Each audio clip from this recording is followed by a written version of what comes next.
यह कहानी है कृष्ण और विदुरानी की भक्ति का। इस कहानी को पूरा सुने और हमारे चैनल को सब्सक्राइब कर ले। तो चलिए कहानी शुरू करते हैं।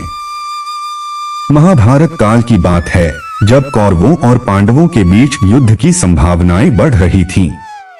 भगवान श्री कृष्ण शांति दूत बनकर हस्तिनापुर गए।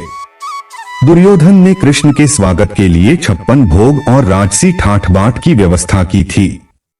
उसे लगा कि इन बहुमूल्य वस्तुओं से वह कृष्ण को अपनी ओर कर लेगा, लेकिन श्री कृष्ण ने दुर्योधन का निमंत्रण ठुकरा दिया और कहा, भोजन या तो भूख में खाया जाता है या प्रेम में।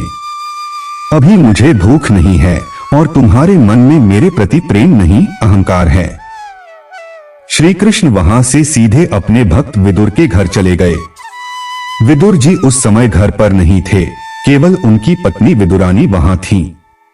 जब उन्होंने अचानक साक्षात भगवान को अपने द्वार पर देखा तो वह भाव विभोर हो गई। उनकी खुशी का ठिकाना न रहा।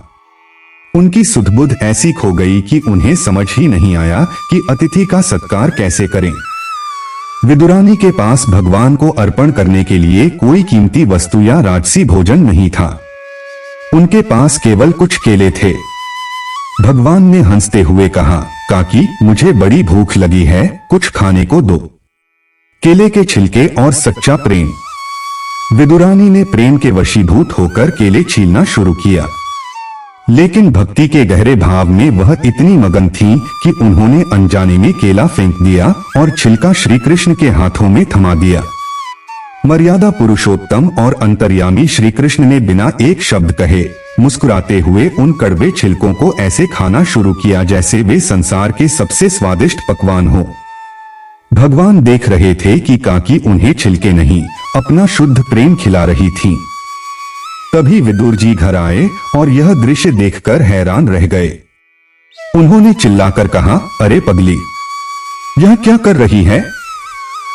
प्रभु को छिलके खिला रही है। विदुरानी जब होश में आई तो वह अपनी गलती पर रोने लगी। उन्होंने तुरंत प्रभु के हाथों से छिलके लिए और उन्हें केला खिलाने लगी। तब श्री कृष्ण ने एक बहुत ही सुंदर बात कही, विदुर जी, जो स्वाद मुझे उन छिलकों में आया वह इस केले में भी नहीं है, क्योंकि उन छिलकों में काकी का निस्वार्थ प्रेम और वात्सल्य मिला हुआ था। कहानी कैसा लगा कमेंट में बताएं। धन्यवाद।